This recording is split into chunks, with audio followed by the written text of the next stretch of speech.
आजादी के 75 वर्ष पूर्ण होने पर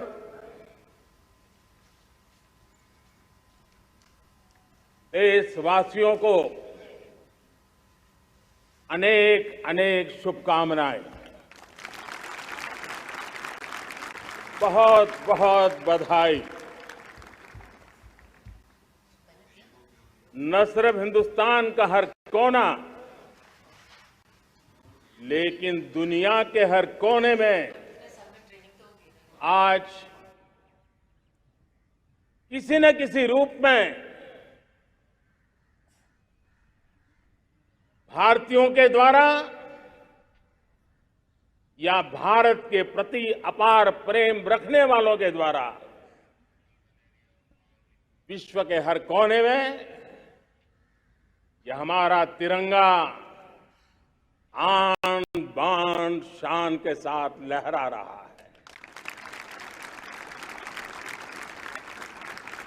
मैं विश्व भर में फैले हुए भारत प्रेमियों को, भारतीयों को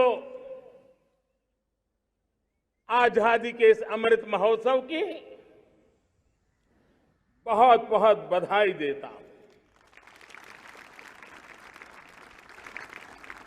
आज का ये दिवस ऐतिहासिक दिवस है। एक पुण्य पड़ाव, एक नई राह, एक नए संकल्प और नए सामर्थ्य के साथ कदम बढ़ाने का ये शुभ अवसर है।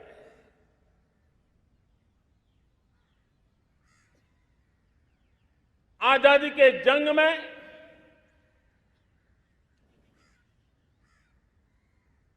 गुलामी का पूरा कालखंड संघर्ष में बीता है।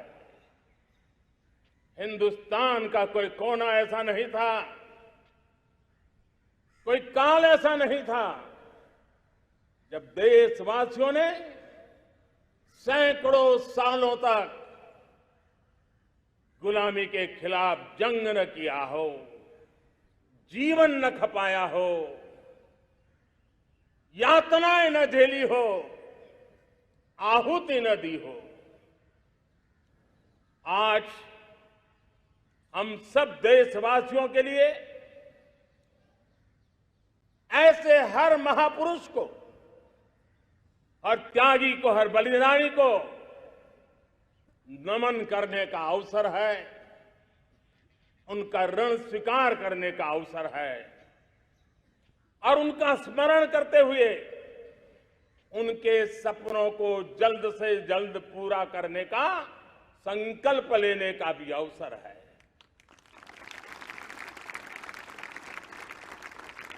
हम सभी देशवासी कृतज्ञ हैं पूज्य बापू के, नेता श्री सुभाष चंद्र बोस के,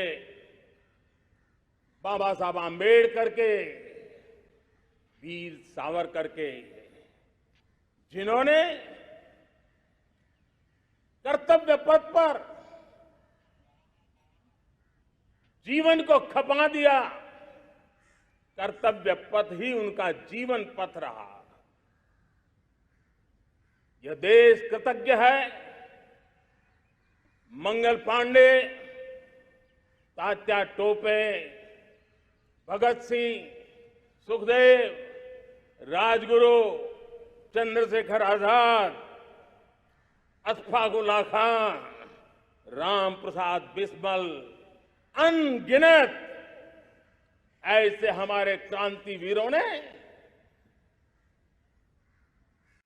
अंग्रेजों की हुकूमत की नींव हिला दी थी।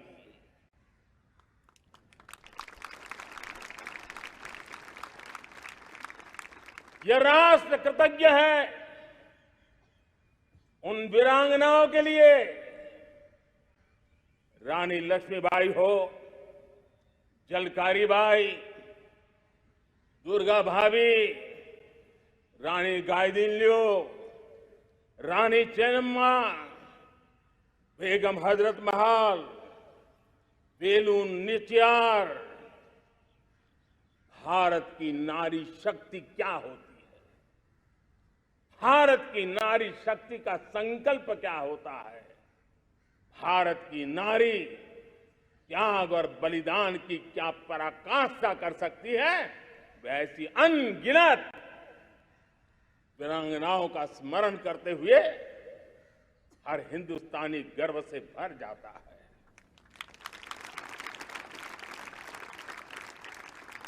आजादी का जंग भी लड़ने वाले और आजादी के बाद देश बनाने वाले भी, डॉक्टर राजेंद्र प्रसाद जी हो, नेहरू जी हो, सरदार वल्लभ भाई पटेल, श्यामा प्रसाद मुखर्जी, लाल बहादुर शास्त्री, दीनदयाल उपाध्याय, जयप्रकाश नारायण, राम मनोहर लोहिया, आचार्य विनोबा भावे, नानाजी देशमुख, सुब्रमण्यम भारती, अनगिनत ऐसे महापुरुषों को आज नमन करने का अवसर है। जब आजादी के जंग की चर्चा करते हैं तो हम उन जंगलों में जीने वाले हमारे आदिवासी समाज का भी गौरव करना हम नहीं भूल सकते हैं। भगवान बिरसा मुंडा, सिद्धो कान्हो, अल्लूरी सीताराम राजू, गोविंद गुरु, अनगिनत नाम है जिन्होंने आजादी के आंदोलन की आवाज बन करके दूर सुदूर जंगलों में भी मेरे आदिवासी भाई बहनों में, माताओं में, युवकों में मातृभूमि के लिए जीने मरने की प्रेरणा जगाई। ये देश का सौभाग्य रहा है कि आजादी के जंग के कई रूप रहे हैं और उसमें एक रूप वो भी था जिसमें नारायण गुरु हो, स्वामी विवेकानंद हो, महर्षि अरविंदो हो, गुरुदेव रविंद्रनाथ टैगोर हो, ऐसे अनेक महापुरुष हिंदुस्तान के हर कोने में, हर कान में भारत की चेतना को जगाते रहे, भारत को चेतनवंत बनाते रहे। अमृत महोत्सव के दौरान देश ने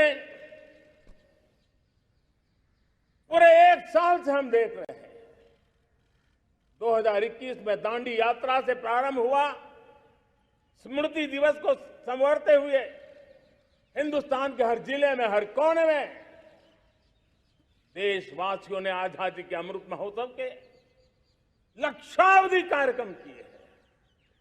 शायद इतिहास में इतना विशाल, व्यापक, लंबा एक ही मकसद का उत्सव मनाया गया हो, वो शायद ये पहली घटना हुई होगी। और हिंदुस्तान के हर कोने में उन सभी महापुरुषों को याद करने का प्रयास किया गया जिनको किसी न किसी कारणवश इतिहास में जगह न मिली या उनको भुला दिया गया था।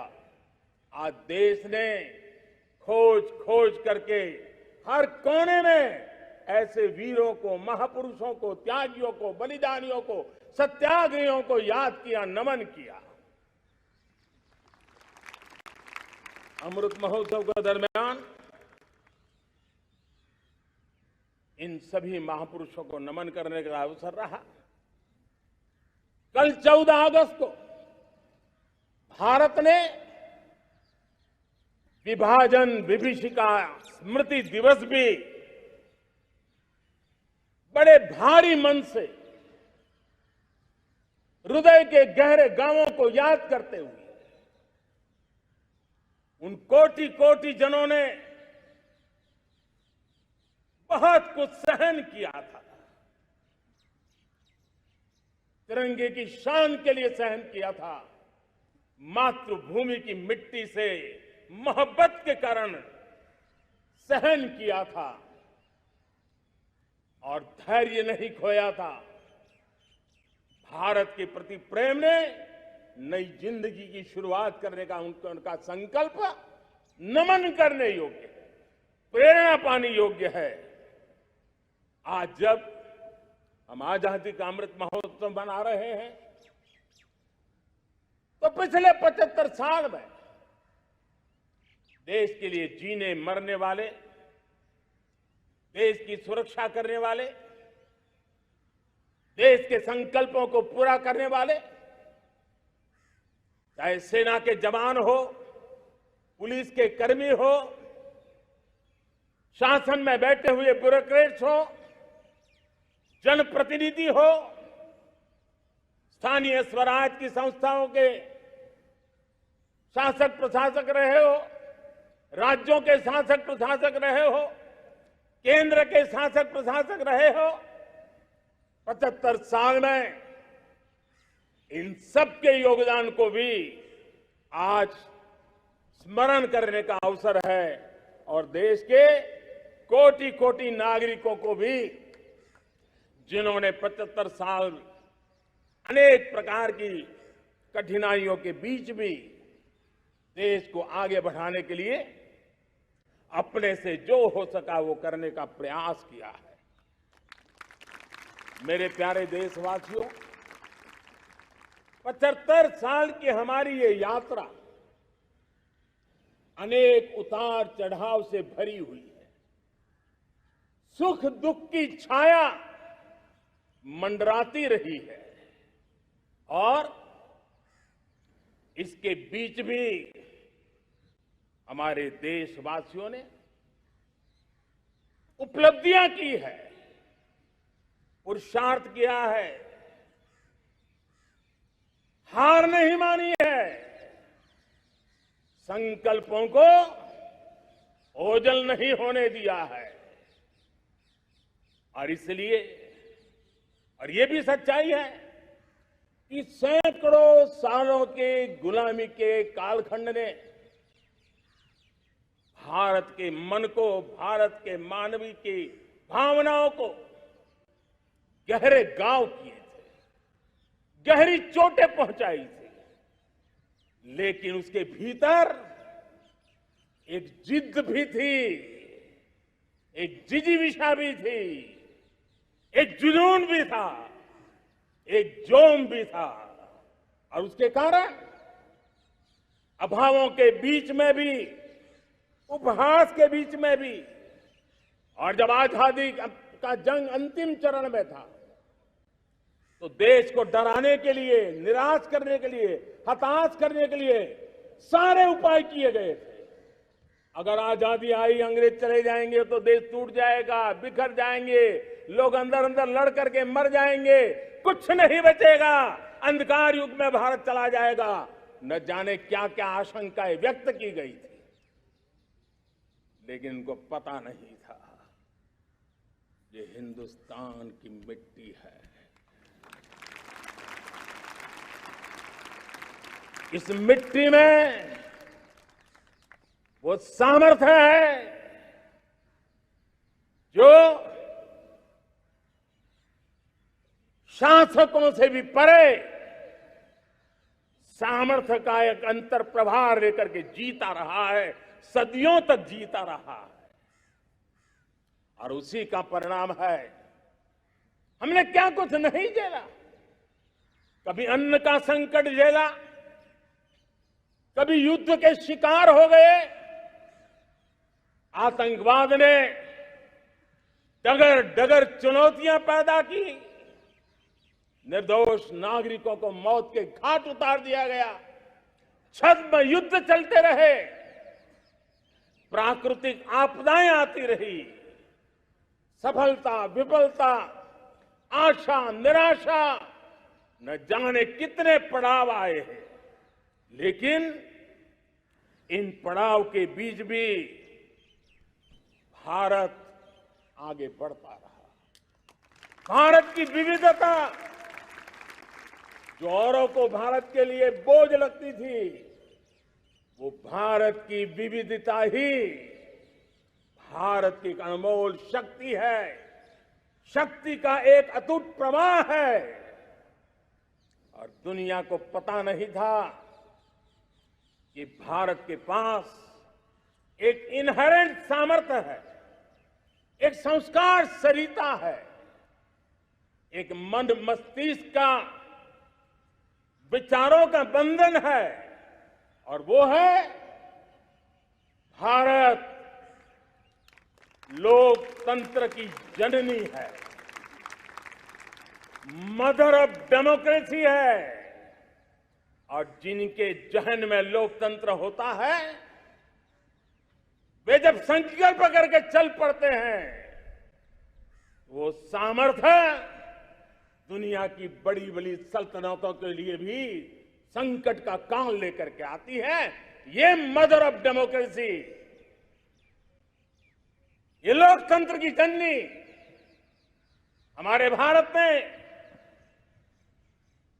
सिद्ध कर दिया कि हमारे पास ये एक अनमोल सामर्थ्य है। मेरे प्यारे देशवासियों, 75 साल की यात्रा में आशाएं, अपेक्षाएं, उतार चढ़ाव सब कुछ के बीच में हर एक के प्रयास से हम जहां तक पहुंच पाए थे, पहुंचे थे। और 2014 में देशवासियों ने मुझे दायित्व दिया। आजादी के बाद जन्मा हुआ मैं पहला व्यक्ति था जिसको लाल किले से देशवासियों का गौरवगान करने का अवसर मिला।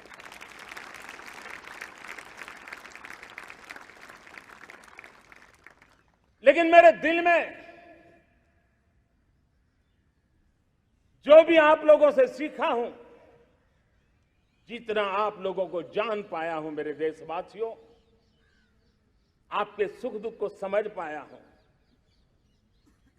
देश की आशा अपेक्षाओं के भीतर वो कौन सी आत्मा बसती है, उसको जितना मैं समझ पाया हूं, उसको लेकर के मैंने अपना पूरा कालखंड देश के उन लोगों को एम्पावर करने में खपाया।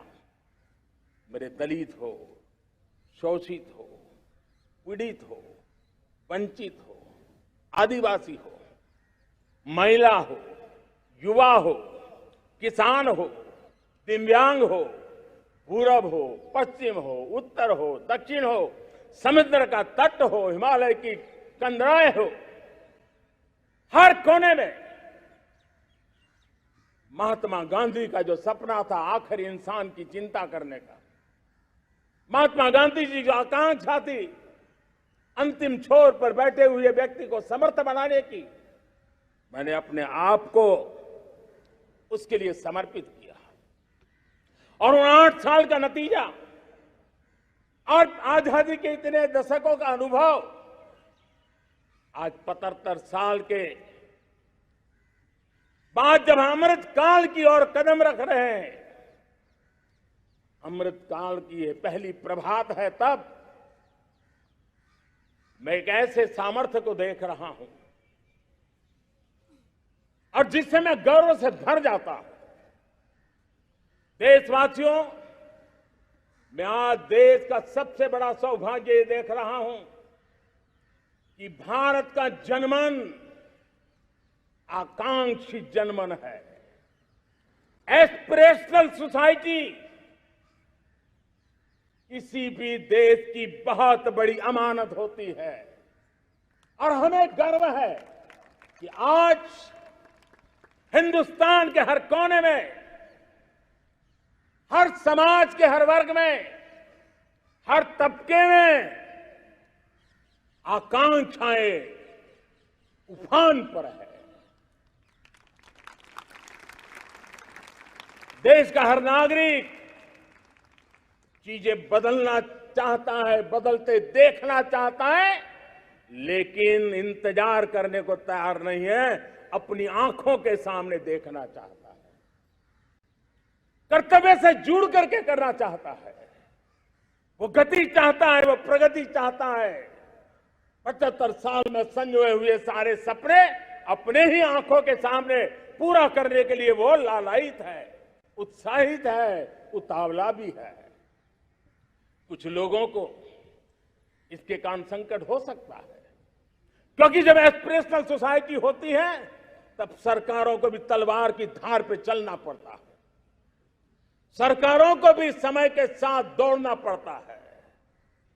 और मुझे विश्वास है, चाहे केंद्र सरकार हो, राज्य सरकार हो, स्थानीय स्वराज की संस्थाएं हो, किसी भी प्रकार की शासन व्यवस्था क्यों न हो, हर किसी को इन एस्पिरेशनल सोसाइटी को एड्रेस करना पड़ेगा। उनकी आकांक्षाओं के लिए हम ज्यादा इंतजार नहीं कर सकते। हमारे इस एस्पिरेशनल सोसाइटी ने लंबे अरसे तक इंतजार किया है, लेकिन अब वो अपनी आने वाली पीढ़ी को इंतजार में जीने के लिए मजबूर करने को तैयार नहीं है। और इसलिए ये अमृत काल का पहली प्रभात हमें उस एस्पिरेशनल सोसाइटी की आकांक्षाओं को पूरा करने के लिए एक बहुत बड़ा सुनहरा अवसर लेकर के आई है। मेरे प्यारे देशवासियों, हमने पिछले दिनों देखा है, एक और ताकत का हमने अनुभव किया है, और वो है भारत में एक सामूहिक चेतना का पुनर्जागरण हुआ है। एक सामूहिक चेतना का पुनर्जागरण आजादी के इतने संघर्ष में से जो अमृत था वो अब संजोया जा रहा है, संकलित हो रहा है, संकल्प में परिवर्तित हो रहा है, पुरुषार्थ की पराकाष्ठा जुड़ रही है और सिद्धि का मार्ग नजर आ रहा है। ये चेतना, मैं समझता हूं कि चेतना का जागरण, ये पुनर्जागरण, ये हमारी सबसे बड़ी अमानत है। और ये पुनर्जागरण देखिए,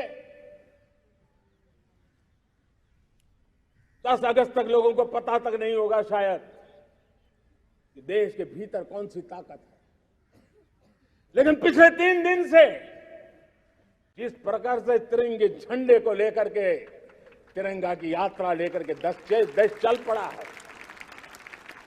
बड़े बड़े सोशल साइंस के एक्सपर्ट्स वे भी शायद कल्पना नहीं कर सकते कि मेरे भीतर के अंदर कितने, मेरे देश के भीतर कितना बड़ा सामर्थ्य है, एक तिरंगे झंडे ने दिखा दिया है।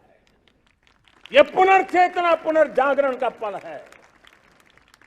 ये लोग समझ नहीं पाए हैं, जब देश जनता कर्फ्यू के लिए हिंदुस्तान का हर कोना निकल पड़ता है, तब उस चेतना की अनुभूति है। जब देश ताली थाली बजा करके कोरोना वॉरियर के साथ कंधे से कंधा मिला करके खड़ा हो जाता है, तब चेतना की अनुभूति होती है। जब दिया जला करके कोरोना वॉरियर की शुभकामना देने के लिए देश निकल पड़ता है, तब उस चेतना की अनुभूति होती है। दुनिया कोरोना के कालखंड में वैक्सीन लेना या न लेना, वैक्सीन काम का है कि नहीं है, उस उलझन में जी रहा था। उस समय मेरे देश के गांव गरीब भी 200 करोड़ डोज दुनिया को चौंका देने वाला काम करके दिखा देते हैं। यही चेतना है, यही सामर्थ्य है। इस सामर्थ्य ने आज देश को एक नई ताकत दी है। मेरे प्यारे भाइयों बहनों, तीसरा एक महत्वपूर्ण सामर्थ्य मैं देख रहा हूं, जैसे एस्पिरेशनल सोसाइटी, जैसे पुनर्जागरण, वैसे ही आजादी के इतने दशकों के बाद पूरे विश्व का भारत की तरफ देखने का नजरिया बदल चुका है।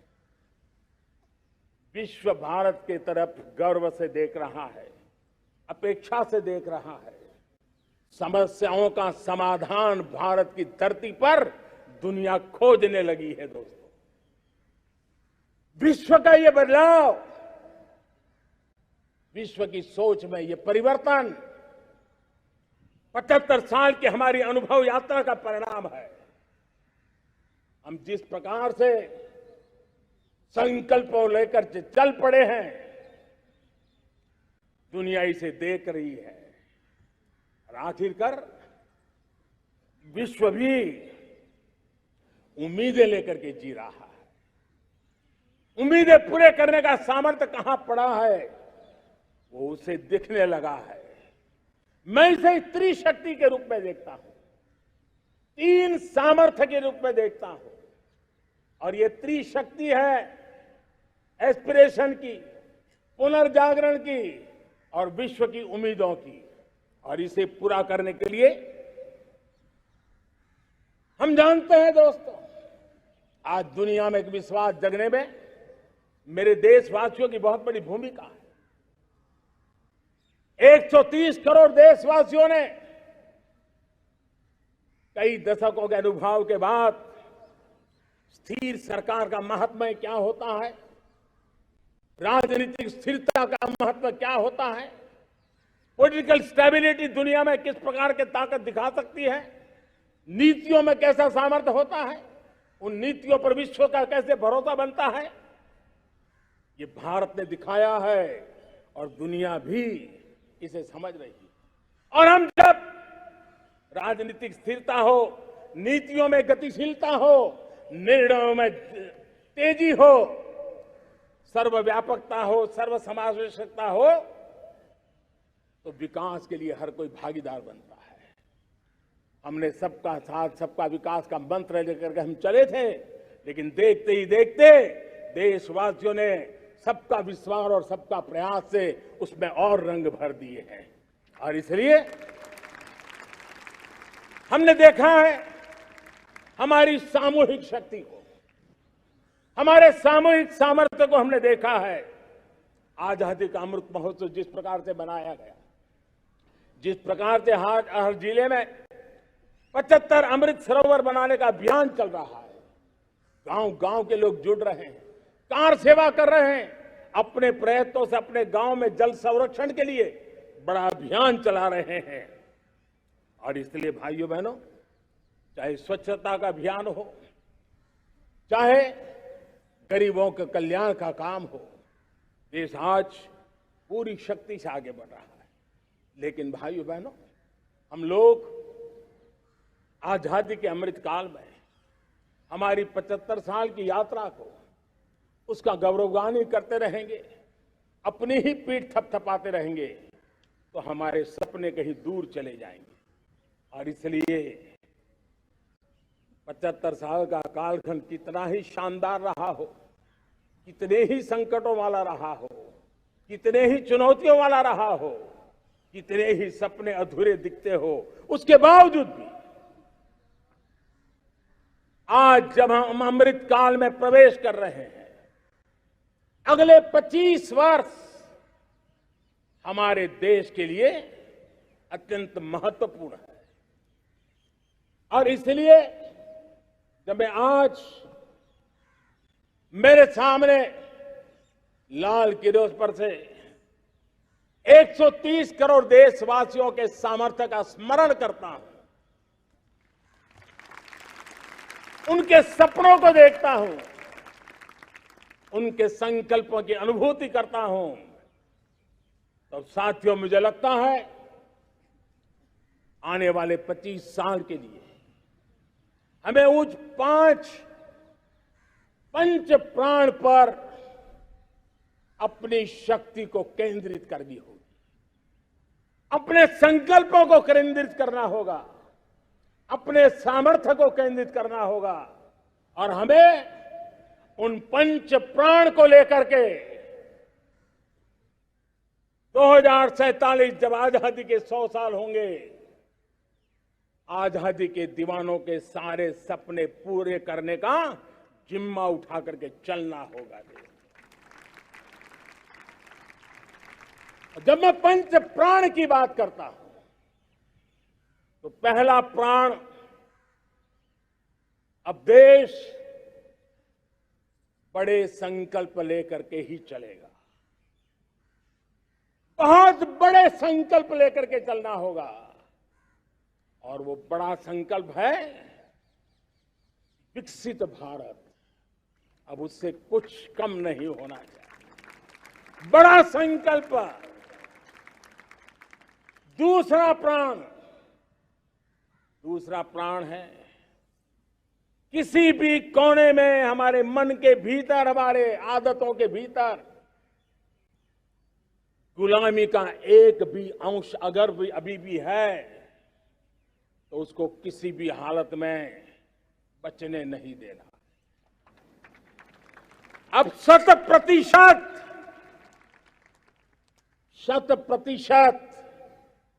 सैकड़ों साल की गुलामी ने जहां हमें जकड़ कर रखा है, हमारे मनोभाव को बांध करके रखा हुआ है, हमारी सोच में विकृतियां पैदा करके रखी है, हमें गुलामी की छोटी चीज भी कहीं नजर आती है, हमारे भीतर नजर आती है, हमारे आसपास नजर आती है, हमें उससे मुक्ति पानी ही होगी। ये हमारा दूसरी प्राण शक्ति है।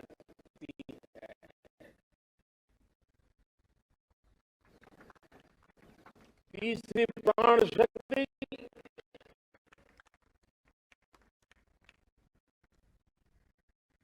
हमें हमारी विरासत पर गर्व होना चाहिए। हमारी विरासत के प्रति,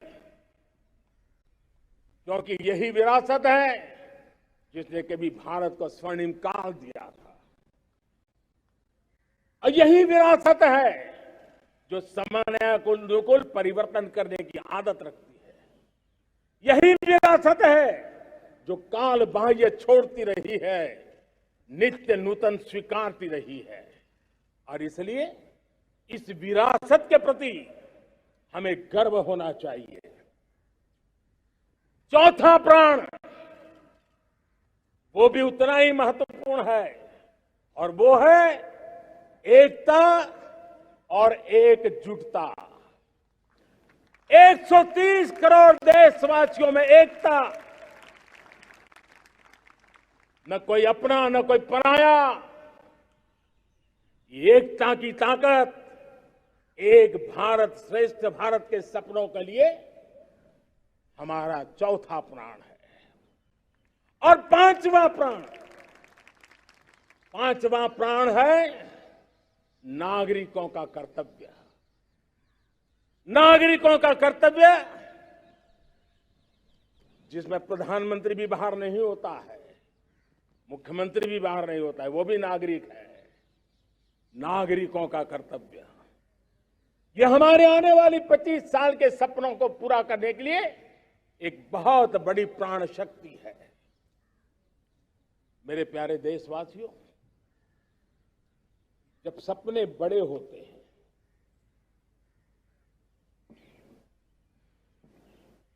जब संकल्प बड़े होते हैं, तो पुरुषार्थ भी बहुत बड़ा होता है, शक्ति भी बहुत बड़ी मात्रा में जुट जाती है। अब कोई कल्पना कर सकता है कि देश 40-42 के कालखंड को याद कीजिए। देश उठ खड़ा हुआ था, किसी ने हाथ में झाड़ू लिया था, किसी ने तकली ली थी, किसी ने रेंटिया लिया था, किसी ने सत्याग्रह का मार्ग चुना था, किसी ने संघर्ष का मान चुना था, किसी ने क्रांति की वीरता का रास्ता चुना था। लेकिन संकल्प बड़ा था, आजादी। और ताकत देखिए, बड़ा संकल्प था तो आजादी लेके रहे, हम आजाद हो गए। अगर संकल्प छोटा होता, सीमित होता, तो शायद आज भी संघर्ष करने के दिन चालू रहते। लेकिन संकल्प बड़ा था तो हमने हासिल भी किया। मेरे प्यारे देशवासियों, अब आज जब अमृत काल की पहली प्रभात है, तो हमें इस 25 साल में विकसित भारत बना के रहना है अपनी आंखों के सामने। और जो 20, 22, 25 साल के नौजवान मेरे देश के मेरे सामने हैं, मेरे देश के नौजवानों, जब देश आजादी के 100 साल मनाएगा तब आप 50-55 के हुए होंगे। मतलब आपके जीवन का ये स्वर्णिम काल, आपकी उम्र के ये 25-30 साल भारत के सपनों को पूरा करने का काल है। आप संकल्प लेकर के मेरे साथ चल पड़िए साथियों, तिरंगे झंडे की शपथ लेकर के चल पड़िए। हम सब पूरी ताकत से लगे आए। बड़ा संकल्प, मेरा देश विकसित देश होगा, डेवलप कंट्री होगा। विकास के हर पैरामीटर में हम मानव केंद्रीय व्यवस्था को विकसित करेंगे। हमारे केंद्र में मानव होगा, हमारे केंद्र में के मानव की आशा आकांक्षाएं होगी। हम जानते हैं भारत जब बड़े संकल्प करता है तो करके भी दिखाता है। जब मैंने यहां स्वच्छता की बात कही थी मेरे पहले भाषण में, देश चल पड़ा, जिससे जहां हो सका स्वच्छता की ओर आगे बढ़ा और गंदगी के प्रति नफरत एक स्वभाव बनता गया। यही तो देश है जिसने इसको करके दिखाया है और कर भी रहा है, आगे भी कर रहा है।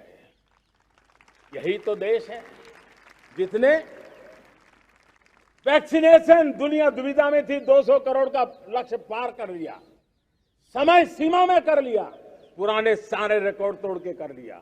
ये देश कर सकता है। हमने तय किया था देश को खाड़ी के तेल पर हम गुजारा करते हैं, झाड़ी के तेल की ओर कैसे बढ़े। 10% इथेनॉल ब्लेंडिंग का सपना बड़ा लगता था, पुराना इतिहास बताता था संभव नहीं है, लेकिन समय से पहले 10% इथेनॉल ब्लेंडिंग करके देश ने इस सपने को पूरा कर दिया। भाइयों बहनों, 2.5 करोड़ लोगों को इतने कम समय में बिजली कनेक्शन पहुंचाना छोटा काम नहीं था, देश ने करके दिखाया। लाखों परिवारों के घर में जल से नल, नल से जल, नल से जल पहुंचाने का काम आज देश तेज गति से कर रहा है। खुले में शौच से मुक्ति भारत के अंदर आज संभव हो पाया है। मेरे प्यारे देशवासियों, अनुभव कहता है कि एक बार हम सब संकल्प लेकर के चल पड़े तो हम निर्धारित लक्ष्यों को पार कर सकते हैं। रिन्यूएबल एनर्जी का लक्ष्य हो, देश में नए मेडिकल कॉलेज बनाने का इरादा हो, डॉक्टरों की तैयारी करवानी हो, हर क्षेत्र में पहले से गति बहुत बड़ी है। और इसलिए मैं कहता हूं, अब आने वाले 25 साल बड़े संकल्प के हो। यही हमारा प्राण, वही हमारा प्रण भी होना चाहिए। दूसरी बात मैंने कही है, उस प्राण शक्ति की मैंने चर्चा की है कि गुलामी की मानसिकता। देश की सोचिए भाइयों, कब तक दुनिया हमें सर्टिफिकेट बांटती रहेगी? कब तक दुनिया के सर्टिफिकेट पर हम गुजारा करेंगे?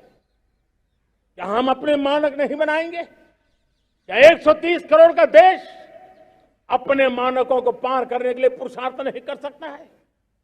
हमें किसी भी हालत में औरों के जैसा दिखने की कोशिश करने की जरूरत नहीं है। हम जैसे हैं वैसे, लेकिन सामर्थ्य के साथ खड़े होंगे, ये हमारा मिजाज होना चाहिए। हमें गुलामी से मुक्ति चाहिए। हमारे मन के भीतर दूर दूर 7 समंदर के नीचे भी गुलामी का तत्व नहीं बच रहना चाहिए। और मैं आशा देखता हूं, जिस प्रकार से नई राष्ट्रीय शिक्षा नीति बनी है, जिस मंथन के साथ बनी है, कोटि कोटि लोगों के विचार प्रवाह को संकलित करते हुए बनी है, और भारत की धरती की जमीन से जुड़ी हुई शिक्षा नीति बनी। रसखस हमारी धरती के मिले हैं।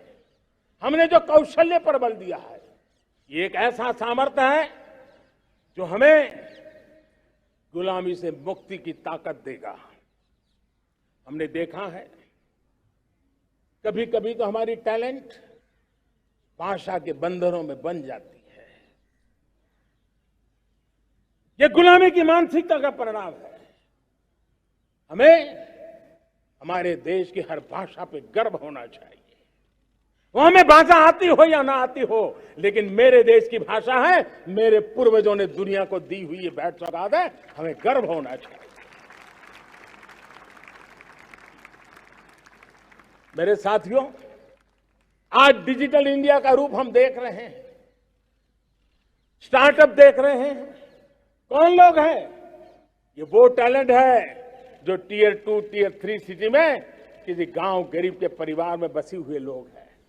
ये हमारे नौजवान हैं जो आज नई नई खोज के साथ दुनिया के सामने आ रहे हैं। गुलामी की मानसिकता हमें उसे तिलांजलि देनी पड़ेगी, अपने सामर्थ्य पे भरोसा करना होगा। दूसरी एक बात जो मैंने कही, तीसरी मेरी प्राण शक्ति की बात है, वो है हमारी विरासत पर हमें गर्व होना चाहिए। जब हम अपनी धरती से जुड़ेंगे, जब हम अपनी धरती से जुड़ेंगे, तभी तो ऊंचा उड़ेंगे।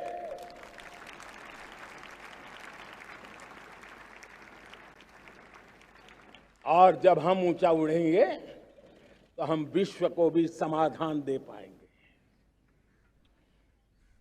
हमने देखा है जब हम अपनी चीजों पे गर्व करते हैं। आज दुनिया होलिस्टिक हेल्थ केयर की चर्चा कर रही है, लेकिन जब होलिस्टिक हेल्थ केयर की चर्चा करती है तो उसकी नजर भारत के योग पर जाती है, भारत के आयुर्वेद पर जाती है, भारत की होलिस्टिक लाइफस्टाइल के पर जाती है। ये हमारी विरासत है, हम जो दुनिया को दे रहे हैं। दुनिया आज उससे प्रभावित हो रही है। अब हमारी ताकत देखिए, हम वो लोग हैं जो प्रकृति के साथ जीना जानते हैं, प्रकृति को प्रेम करना जानते हैं। आज विश्व पर्यावरण की जो समस्याओं से जूझ रहा है, हमारे पास वो विरासत है। ग्लोबल वार्मिंग की समस्याओं के समाधान का रास्ता हम लोगों के पास है, हमारे पूर्वजों ने दिया हुआ है।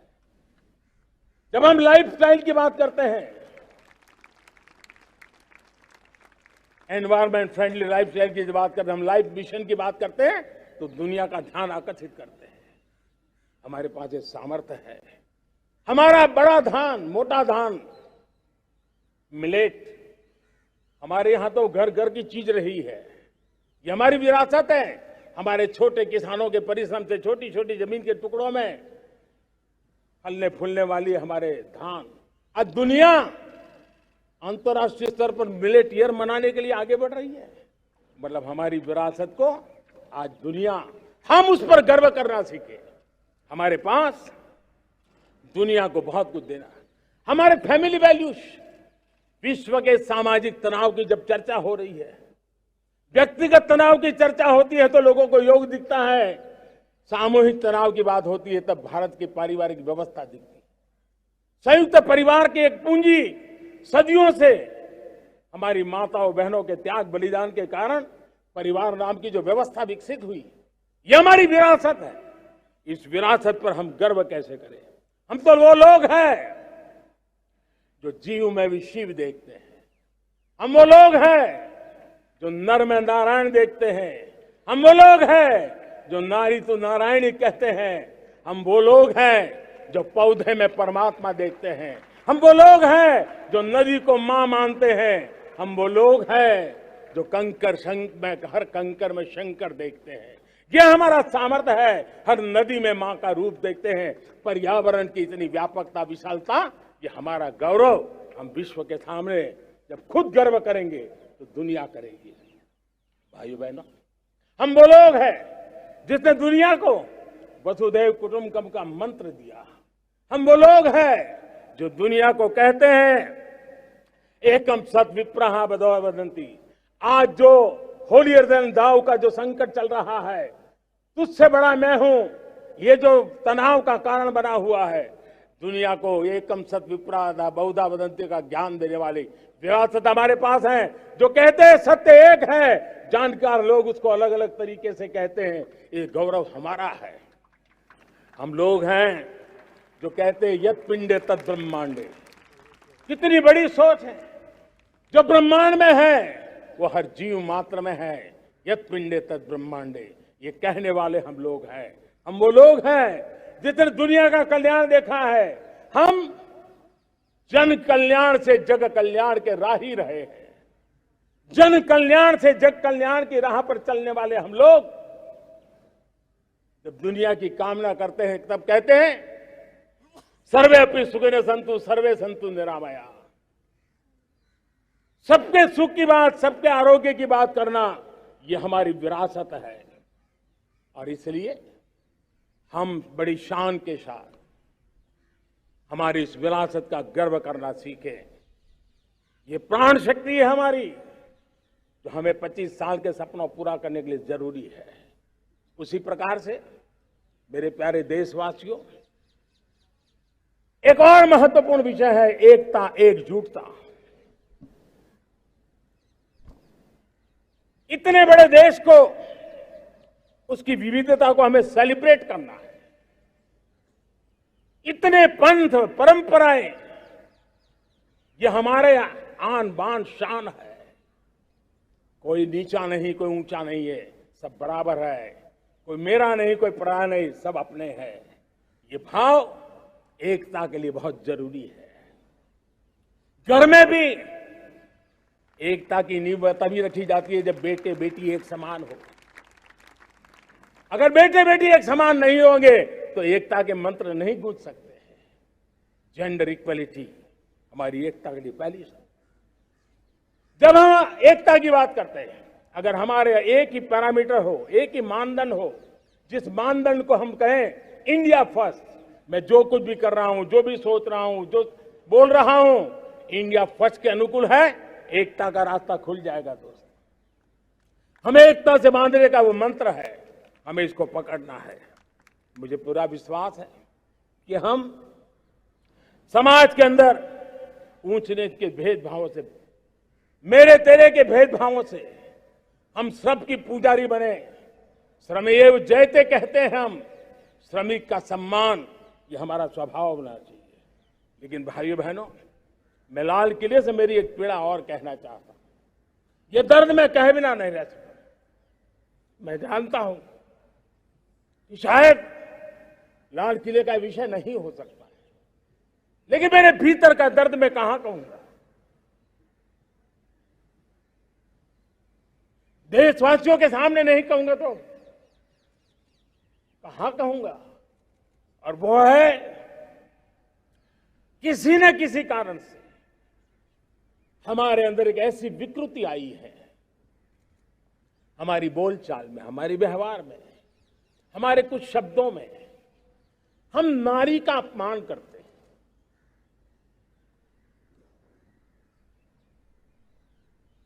क्या हम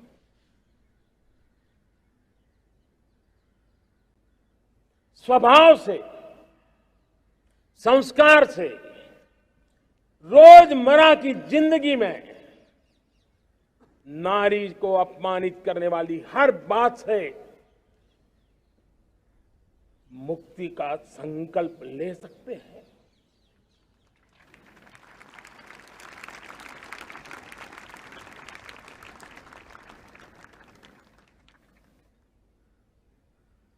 नारी का गौरव राष्ट्र के सपने पूरे करने में बहुत बड़ी पूंजी बनने वाला है। ये सामर्थ्य मैं देख रहा हूं और इसलिए मैं इस बात का आग्रही हूं। मेरे प्यारे देशवासियों, मैं 5वीं प्राण शक्ति की बात करता हूं। और वो पांचवी प्राण शक्ति है नागरिक का कर्तव्य। दुनिया में जिन जिन देशों ने प्रगति की है, जिन जिन देशों ने कुछ अचीव किया है, व्यक्तिगत जीवन में भी जिसने अचीव किया है, कुछ बातें उभर करके सामने आती हैं। एक, अनुशासित जीवन। दूसरा, कर्तव्य के प्रति समर्पण।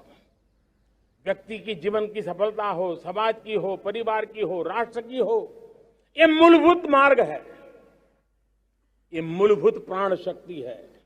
और इसलिए हमें कर्तव्य पर बल देना ही होगा। ये शासन का काम है कि बिजली 24 घंटे पहुंचाने के लिए प्रयास करे, लेकिन ये नागरिक का कर्तव्य है कि जितनी ज्यादा यूनिट बिजली बचा सकते बचाएं। हर खेत में पानी पहुंचाना सरकार की जिम्मेवारी है, सरकार का प्रयास है, लेकिन पर ड्रॉप मोर क्रॉप, पानी बचाते हुए आगे बढ़ना, मेरे हर खेत से आवाज उठनी चाहिए।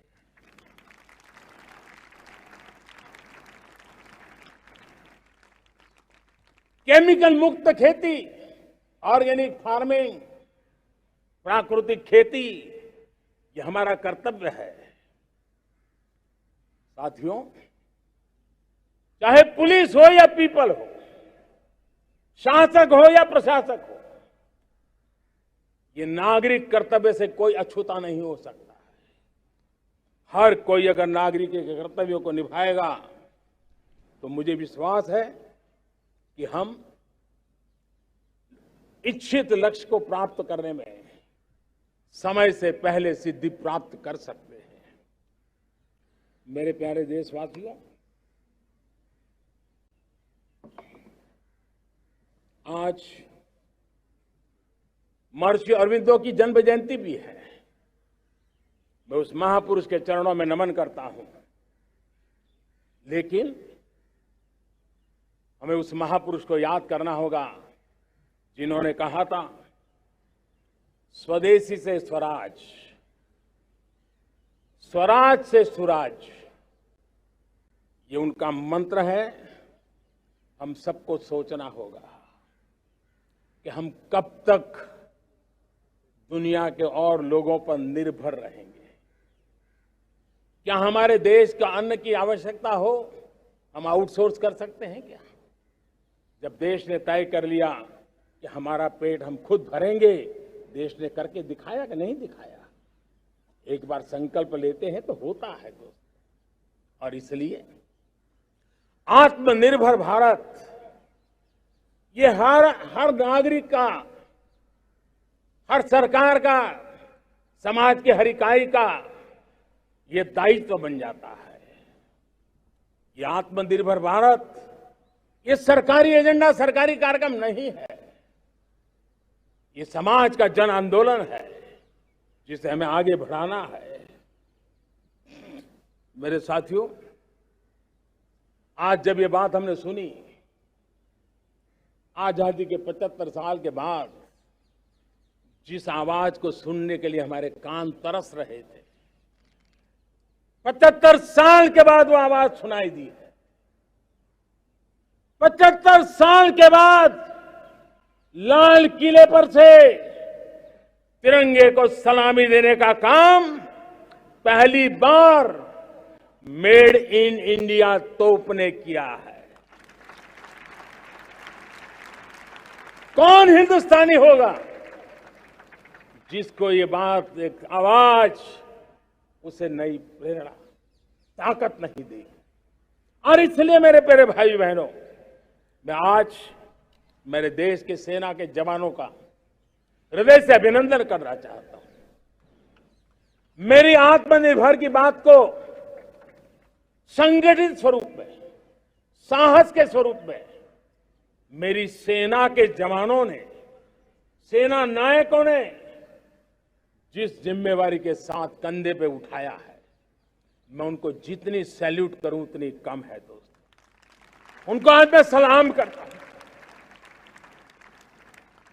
क्योंकि सेना का जवान मौत को मुट्ठी में लेकर के चलता है, मौत और जिंदगी के बीच में कोई फासला ही नहीं होता है, और तब बीच में वो डट करके खड़ा होता है।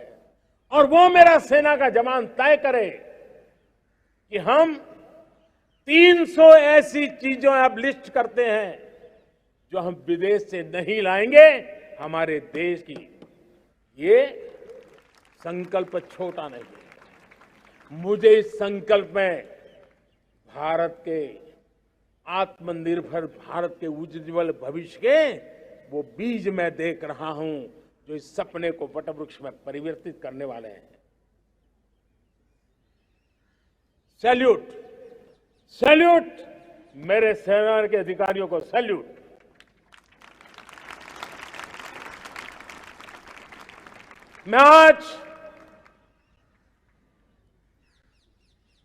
मैं मेरे छोटे छोटे बालकों को, 5 साल 7 साल की आयु के बालक, उनको भी सैल्यूट करना चाहता हूं, उनको भी सलाम करना चाहता हूं। जब देश के सामने चेतना जगी, मैंने सैकड़ों परिवारों से सुना है, 5-5, 7 साल के बच्चे घर में कह रहे हैं कि अब हम विदेशी खिलौने से नहीं खेलते। 5 साल का बच्चा घर में विदेशी खिलौने से नहीं खेलेंगे, ये जब संकल्प करता है ना, तब आत्मनिर्भर भारत उसकी रगों में दौड़ता है। आज देखिए, पीएलआई स्कीम 1 लाख करोड़ रुपया दुनिया के लोग हिंदुस्तान में अपना नसीब आजमाने आ रहे हैं, टेक्नोलॉजी लेकर के आ रहे हैं, रोजगार के नए अवसर बना रहे हैं। भारत मैन्युफैक्चरिंग हब बनता जा रहा है, आत्मनिर्भर भारत की बुनियाद बना रहा है। आज इलेक्ट्रॉनिक गुड्स मैन्युफैक्चरिंग हो, मोबाइल फोन का मैन्युफैक्चरिंग हो, आज देश बहुत तेजी से प्रगति कर रहा है। जब हमारा ब्रह्मोस दुनिया में जाता है, कौन हिंदुस्तानी होगा जिसका मन आसमान को न छूता होगा। दोस्तों, आज हमारी मेट्रो कोचेज, हमारी वंदे भारत ट्रेन विश्व के लिए आकर्षण बन रहा है। मेरे प्यारे देशवासियों, हमें आत्मनिर्भर बनना है हमारे एनर्जी सेक्टर में। हम कब तक एनर्जी के सेक्टर में किसी और पर डिपेंडेंट रहेंगे? और हमें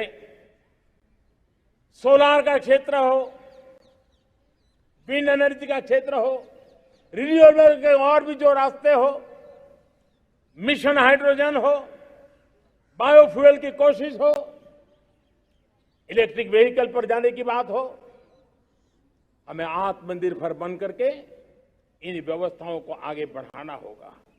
मेरे प्यारे देशवासियों, आज प्राकृतिक खेती भी आत्मनिर्भर का एक मार्ग है। फर्टिलाइजर से जितनी ज्यादा मुक्ति, आज देश में नैनो फर्टिलाइजर के कारखाने की नई आशा लेकर के आए हैं। लेकिन प्राकृतिक खेती, केमिकल फ्री खेती आत्मनिर्भर को ताकत दे सकती है। आज देश में रोजगार के क्षेत्र में ग्रीन जॉब के नए नए क्षेत्र बहुत तेजी से खुल रहे हैं। भारत ने नीतियों के द्वारा स्पेस को खोल दिया है। ड्रोन की बहुत दुनिया में सबसे प्रगतिशील पॉलिसी लेकर के आए हैं। हमने देश के नौजवानों के लिए नए द्वार खोल दिए हैं। मेरे प्यारे भाइयों बहनों, मैं प्राइवेट सेक्टर को भी आह्वान करता हूं, आइए हमें विश्व में छा जाना है। आत्मनिर्भर भारत का ये भी सपना है कि दुनिया को भी जो आवश्यकताएं हैं उसको पूरा करने में भारत पीछे नहीं जाएगा। हमारे लघु उद्योग हो, सूक्ष्म उद्योग हो, कुटीर उद्योग हो, जीरो डिफेक्ट जीरो इफेक्ट हमें उस करके हमें दुनिया में जाना होगा, हमें स्वदेशी पर गर्व करना होगा। मेरे प्यारे देशवासियों, हम बार बार लाल बहादुर शास्त्री जी को याद करते हैं। जय जवान जय किसान का उनका मंत्र आज भी देश के लिए प्रेरणा है। बाद में अटल बिहारी वाजपेयी जी ने जय विज्ञान कह करके उसमें एक कड़ी जोड़ दी थी और देश ने उसको प्राथमिकता दी थी। लेकिन अब अमृतकाल के लिए एक और अनिवार्यता है और वो है जय अनुसंधान।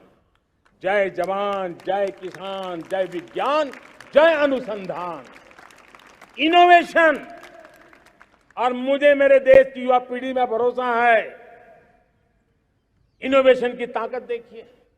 आज हमारा यूपीआई, भीम, हमारा डिजिटल पेमेंट, फिनटेक की दुनिया में हमारा स्थान, आज विश्व में रियल टाइम 40% अगर डिजिटल फाइनेंशियल का ट्रांजैक्शन होता है तो मेरे देश में हो रहा है। हिंदुस्तान ने ये करके दिखाया। मेरे प्यारे देशवासियों, अब हम 5G के दौर की ओर कदम रख रहे हैं। बहुत दूर इंतजार नहीं करना होगा, हम कदम मिलाने वाले हैं। हम ऑप्टिकल फाइबर गांव-गांव में पहुंचा रहे हैं। डिजिटल इंडिया का सपना गांव से गुजरेगा, ये मुझे पूरी जानकारी है। आज मुझे खुशी है, हिंदुस्तान के 4 लाख कॉमन सर्विस सेंटर्स गांवों में विकसित हो रहे हैं। गांव के नौजवान बेटे बेटियां कॉमन सर्विस सेंटर चला रही हैं। देश गर्व कर सकता है कि गांव के क्षेत्र में 4 लाख डिजिटल एंटरप्रेन्योर का तैयार होना और सारी सेवाएं लोग, गांव के लोग उनके यहां लेने के लिए आदी बन जाए, ये अपने आप में टेक्नोलॉजी हब बनने की भारत की जो ताकत है। मेरे प्यारे देशवासियों, ये जो डिजिटल इंडिया का मूवमेंट है, जो सेमीकंडक्टर की ओर हम कदम मान रहे हैं, 5G की ओर कदम मान रहे हैं, ऑप्टिकल फाइबर का नेटवर्क बिछा रहे हैं, ये सिर्फ आधुनिकता की पहचान ऐसा नहीं है। 3 बड़ी ताकतें इसके अंदर समाहित है। शिक्षा में आमूलचूल क्रांति, ये डिजिटल माध्यम से आने वाली है। स्वास्थ्य सेवाओं में आमूलचूल क्रांति डिजिटल से आने वाली है। कृषि जीवन में भी बहुत बड़ा बदलाव डिजिटल से आने वाला है। एक नया विश्व तैयार हो रहा है। भारत उसे आगे बढ़ाने के लिए, और मैं साफ देख रहा हूं दोस्तों, ये डेकेड मानव जात के लिए टेकेड का समय है, टेक्नोलॉजी का डेकेड है। भारत के लिए तो ये टेकेड, जिसका मन टेक्नोलॉजी से जुड़ा हुआ है, आईटी की दुनिया में भारत ने अपना एक लोहा बनवा लिया है, तो ये टेकेड का सामर्थ्य भारत के प्यास है।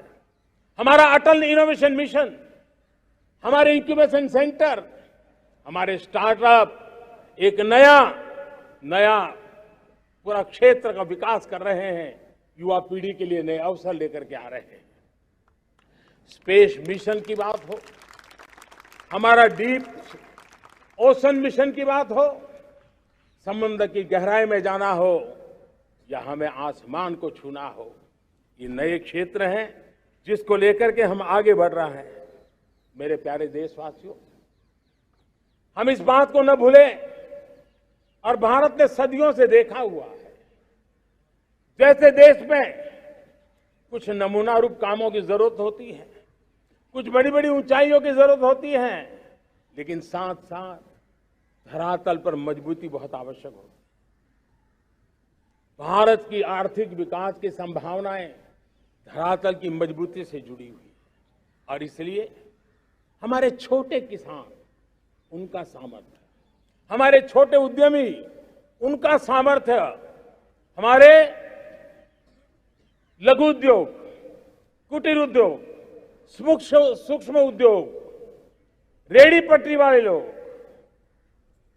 घरों में काम करने वाले लोग, ऑटो रिक्शा चलाने वाले लोग, बस सेवाएं देने वाले लोग, ये समाज का जो सबसे बड़ा तबका है, इसका सामर्थ्यवान होना भारत के सामर्थ्य की गारंटी है। और इसलिए हमारे आर्थिक विकास की ये जो मूलभूत जमीनी ताकत है, उस ताकत को सर्वाधिक बल देने की दिशा में हमारा प्रयास चल रहा है। मेरे प्यारे देशवासियों, हमारे पास 75 साल का अनुभव है। हमने 75 साल में कई सारी सिद्धियां भी प्राप्त की हैं। हमने 75 साल के अनुभव में नए सपने भी संजोए हैं, नए संकल्प भी लिए हैं। लेकिन अमृतकाल के लिए हमारे मानव संसाधन का ऑप्टिमम आउटकम कैसे हो, हमारी प्राकृतिक संपदा का ऑप्टिमम आउटकम कैसे हो, इस लक्ष्य को लेकर के हमें चलना है। और तब मैं पिछले कुछ सालों से अनुभव से कहना चाहता हूं, आपने देखा होगा आज अदालत के अंदर देखिए, हमारी वकील के क्षेत्र में काम करने वाले हमारी नारी शक्ति किस ताकत के साथ नजर आ रही है। आप ग्रामीण क्षेत्र में जनप्रतिनिधि के रूप में देखिए, हमारी नारी शक्ति किस मिजाज से, समर्पित भाव से अपनी गांवों की समस्याओं को सुलझाने में लगी हुई है। आज ज्ञान का क्षेत्र देख लीजिए, विज्ञान का क्षेत्र देख लीजिए, हमारे देश की नारी शक्ति सिरमौर नजर आ रही है। आज हम पुलिस पे देखें, हमारी नारी शक्ति लोगों की सुरक्षा की जिम्मेवारी उठा रही है। हम जीवन के हर क्षेत्र में देखें, खेलकूद का मैदान देखें या युद्ध की भूमि देखें, भारत की नारी शक्ति एक नए सामर्थ्य, नए विश्वास के साथ आगे आ रही है। मैं इसको भारत की 75 साल की जो यात्रा में जो योगदान है, उसमें अब कई गुना योगदान आने वाले 25 साल में मैं मेरी नारी शक्ति का देख रहा हूं, मेरी माताओं, बहनों का, मेरी बेटियों का देख रहा हूं। और इसलिए ये सारे हिसाब किताब से ऊपर है, सारे आपके पैरामीटर से अतिरिक्त है। हम इस पर जितना ध्यान देंगे, हम जितने ज्यादा अवसर हमारी बेटियों को देंगे, जितनी सुविधाएं हमारी बेटियों के लिए केंद्रित करेंगे, आप देखना वो हमें बहुत कुछ लौटा करके देगी। वो देश को इस ऊंचाई पर ले जाएगी। इस अमृत काल में जो सपने पूरे करने में जो मेहनत लगने वाली है, अगर हमारी नारी शक्ति की मेहनत जुड़ जाएगी, व्यापक रूप से जुड़ जाएगी, तो हमारी मेहनत कम होगी, हमारा समय सीमा भी कम हो जाएगी, हमारे सपने और तेजस्वी होंगे, और ओजस्वी होंगे, और दैदीप्यमान होंगे। और इसलिए आइए साथियों, हम जिम्मेवारियों को लेकर आगे बढ़े। मैं आज भारत के संविधान के निर्माताओं का भी धन्यवाद करना चाहता हूं, तो उन्होंने जो हमें फेडरल स्ट्रक्चर दिया है, उसके स्पिरिट को बनाते हुए, उसकी भावनाओं का आदर करते हुए हम कंधे से कंधा मिला करके इस अमृत काल में चलेंगे, तो सपने साकार होकर के रहेंगे। कार्यक्रम भिन्न हो सकते हैं, कार्यशैली भिन्न हो सकती है, लेकिन संकल्प भिन्न नहीं हो सकते। राष्ट्र के लिए सपने भिन्न नहीं हो सकते। आइए हम एक ऐसे युग के अंदर आगे बढ़े। मुझे याद है, जब मैं गुजरात का मुख्यमंत्री था, केंद्र में हमारे विचार की सरकार नहीं थी, लेकिन मेरे गुजरात में हर जगह पे मैं एक ही मंत्र लेके चलता था कि भारत के विकास के लिए गुजरात का विकास, भारत का विकास हम कहीं पर भी हो, हम सबके मन मस्तिष्क में रहना चाहिए। हमारे देश के कई राज्य हैं जिन्होंने देश को आगे बढ़ाने में बहुत भूमिका अदा की है, नेतृत्व किया है, कई क्षेत्रों में उदाहरण काम किए हैं। ये हमारे फेडरलिज्म को ताकत देते हैं। लेकिन आज समय की मांग है कि हमें कोऑपरेटिव फेडरलिज्म के साथ साथ कोऑपरेटिव कॉम्पिटिटिव फेडरलिज्म की जरूरत है। हमें विकास की स्पर्धा की जरूरत है। हर राज्य को लगना चाहिए वो राज्य आगे निकल गया, मैं इतनी मेहनत करूंगा, मैं आगे निकल जाऊंगा। उसने ये 10 अच्छे काम किए हैं, मैं 15 अच्छे काम करके दिखाऊंगा। उसने 3 साल में पूरा किया है, मैं 2 साल में करके दिखाऊंगा। हमारे राज्यों के बीच में, हमारी सर्विस सरकार की सभी इकाइयों के बीच में वो स्पर्धा का वातावरण चाहिए जो हमें विकास की नई ऊंचाइयों पर ले जाने के लिए प्रयास करे।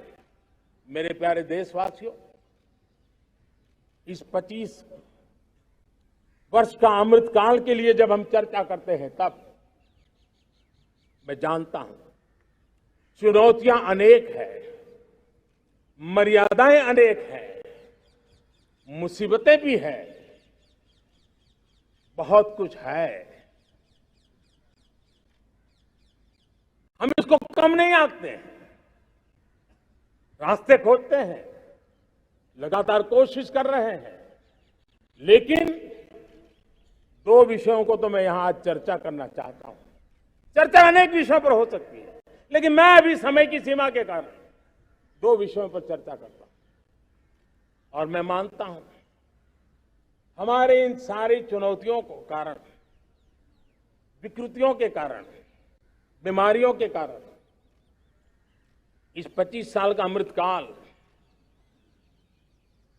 उस पर शायद अगर हमने समय रहते नहीं चेते, समय रहते समाधान नहीं किए, तो वो ये विकराल रूप ले सकते हैं।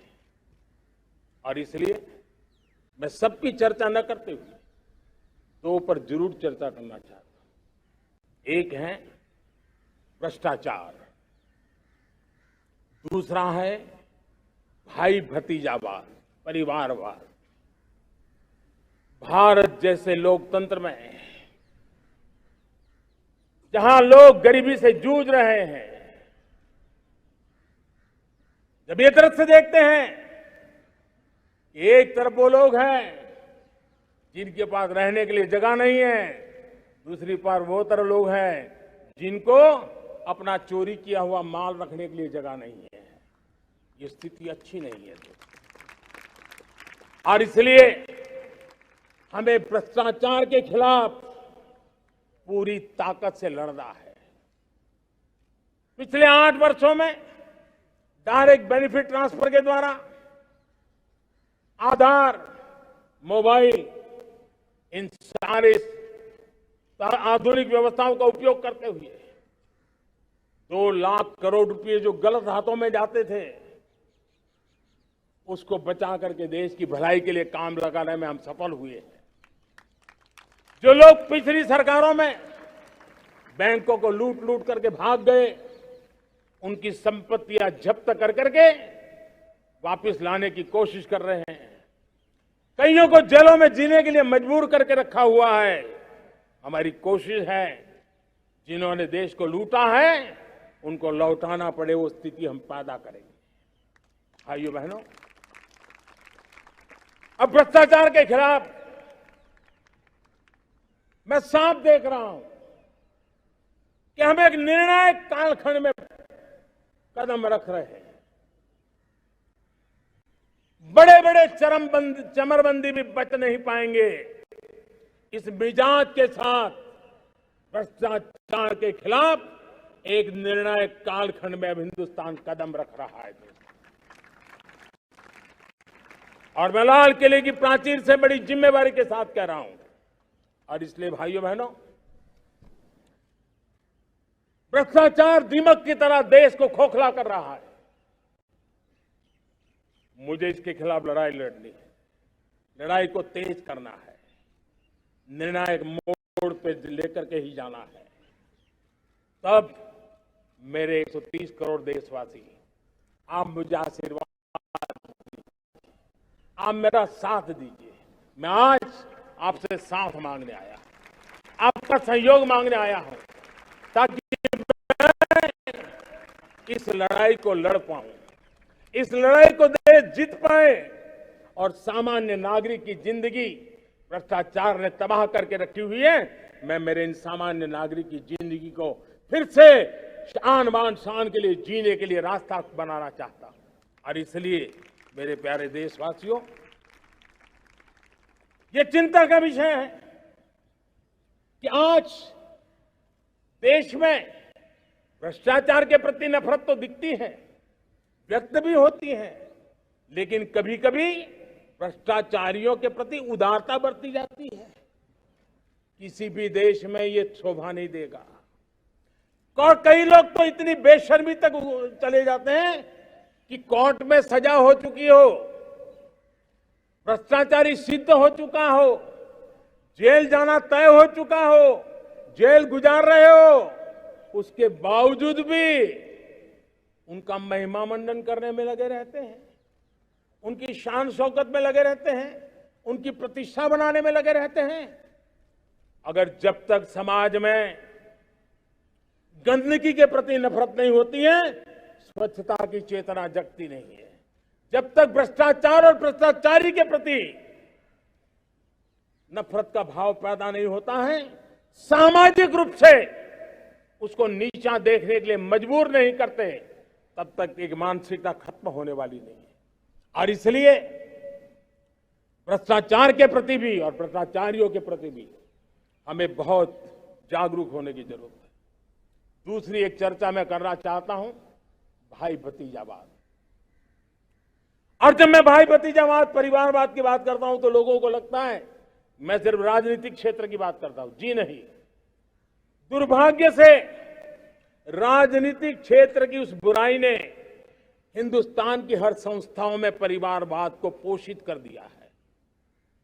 परिवारवाद हमारी अनेक संस्थाओं को अपने में लपेटे हुए है और उसके कारण मेरे देश की टैलेंट को नुकसान होता है, मेरे देश के सामर्थ्य को नुकसान होता है। जिनके पास अवसर की संभावनाएं हैं, वो परिवारवाद, भाई भतीजे के बाद बाहर रह जाता है। भ्रष्टाचार का भी कारण ये भी एक बन जाता है, ताकि उसका कोई भाई भतीजे के कार्य आसरा नहीं है तो लगता है चलो भाई कहीं से खरीद करके के जगह बना लूं। इस परिवारवाद से, भाई भतीजावाद से हमें हर संस्थाओं में एक नफरत पैदा करनी पड़ी होगी, जागरूकता पैदा करनी होगी, तब हम हमारी संस्थाओं को बचा पाएंगे। संस्थाओं के उज्जवल भविष्य के लिए बहुत आवश्यक है। उसी प्रकार से राजनीति में भी परिवारवाद ने देश के सामर्थ्य को सबसे सारा अन्याय किया है। परिवारवादी राजनीति परिवार की भलाई के लिए होती है, उसको देश की भलाई से कोई लेना देना नहीं होता है। और इसलिए लाल किले की प्राचीर से तिरंगे झंडे के आन बान शान के नीचे भारत के संविधान का स्मरण करते हुए मैं देशवासियों को खुले मन से कहना चाहता हूं, आइए हिंदुस्तान के राजनीति के शुद्धिकरण के लिए भी, हिंदुस्तान की सभी संस्थाओं के शुद्धिकरण के लिए भी हमें देश को इस परिवारवादी मानसिकता से मुक्ति दिला करके योग्यता के आधार पर देश को आगे ले जाने की ओर बढ़ना होगा। यह अनिवार्यता है, वरना हर किसी का मन कुंठित रहता है कि मैं उसके लिए योग्य था, मुझे नहीं मिला क्योंकि मेरा कोई चाचा, मामा, पिता, दादा, दादी, नाना, नानी कोई वहां थे नहीं। ये मनस्थिति किसी भी देश के लिए अच्छी नहीं। मेरे देश के नौजवानों, मैं आपके उज्जवल भविष्य के लिए, आपके सपनों के लिए, मैं भाई भतीजावाद के खिलाफ लड़ाई में आपका साथ चाहता हूं। परिवारवादी राजनीति के खिलाफ लड़ाई में मैं आपका साथ चाहता हूं। ये संवैधानिक जिम्मेवारी मानता हूं मैं, ये लोकतंत्र की जिम्मेवारी मानता हूं मैं, ये लाल किले के प्राचीर से कही गई बात की ताकत में मानता हूं। और इसलिए मैं आज आपका अवसर चाहता हूं। हमने देखा पिछले दिनों खेलों में, ऐसा तो नहीं है कि देश के पास पहले प्रतिभाएं नहीं रही होंगी, ऐसा तो नहीं है कि खेलकूद की दुनिया में हिंदुस्तान के नौजवान, हमारे बेटे बेटियां कुछ कर नहीं सकते, लेकिन सिलेक्शन भाई भतीजेवाद की चैनल से गुजरते थे और उसके कारण वो खेल के मैदान तक, उस देश तक तो पहुंच जाते थे। जीत हार से उन्हें लेना देना नहीं था, लेकिन जब ट्रांसपेरेंसी आई, योग्यता के आधार पर खिलाड़ियों का चयन होने लगा, पूर्ण पारदर्शिता से खेल के मैदान में सामर्थ्य का सम्मान होने लगा। आज देखिए दुनिया में खेल के मैदान में भारत का तिरंगा फहरता है, भारत का राष्ट्रगान गाया जाता है, गर्व होता है और परिवारवाद से मुक्ति होती है, भाई भतीजावाद से मुक्ति होती है, तो ये नतीजे आते हैं। मेरे प्यारे देशवासियों, ये ठीक है, चुनौतियां बहुत हैं। अगर इस देश के सामने करोड़ों संकट हैं तो करोड़ों समाधान भी है, और मेरा 130 करोड़ देशवासियों पर भरोसा है। 130 करोड़ देशवासी निर्धारित लक्ष्य के साथ, संकल्प के प्रति समर्पण के साथ, जब 130 करोड़ देशवासी एक कदम आगे रखते हैं ना, तो हिंदुस्तान 130 करोड़ कदम आगे बढ़ जाता है। इस सामर्थ्य को लेकर के हमने आगे बढ़ना है। इस अमृत काल में, जब ये अमृत काल की पहली बेला है, पहली प्रभात है, हमें आने वाले 25 साल को एक पल भी भूलना नहीं है। एक एक दिन, समय का प्रत्येक क्षण, जीवन का प्रत्येक कण मातृभूमि के लिए जीना, और तभी आजादी के दीवानों को हमारी सच्ची श्रद्धांजलि होगी। तभी 75 साल तक देश को यहां तक पहुंचाने में जिन जिन लोगों ने योगदान किया, उनका पुण्य स्मरण हमें काम आएगा। मैं देशवासियों से आग्रह करते हुए, नई संभावनाओं को संजोते हुए, नए संकल्पों को पार करते हुए, आगे बढ़ने का विश्वास लेकर के आज अमृत काल का आरंभ करते हैं। आजादी का अमृत महोत्सव अब अमृत काल की दिशा में पलट चुका है, आगे बढ़ चुका है। तब इस अमृत काल में सबका प्रयास अनिवार्य है, सबका प्रयास ही परिणाम लाने वाला है। टीम इंडिया की भावना ही देश को आगे बढ़ने वाली है। 130 करोड़ देशवासियों की ये टीम इंडिया एक टीम के रूप में आगे बढ़ करके सारे सपनों को साकार करेंगी। इसी पूरे विश्वास के साथ मेरे साथ बोलिए, जय हिंद, जय हिंद, जय हिंद। भारत माता की, भारत माता की, भारत माता की। वंदे वंदे वंदे। बहुत बहुत धन्यवाद।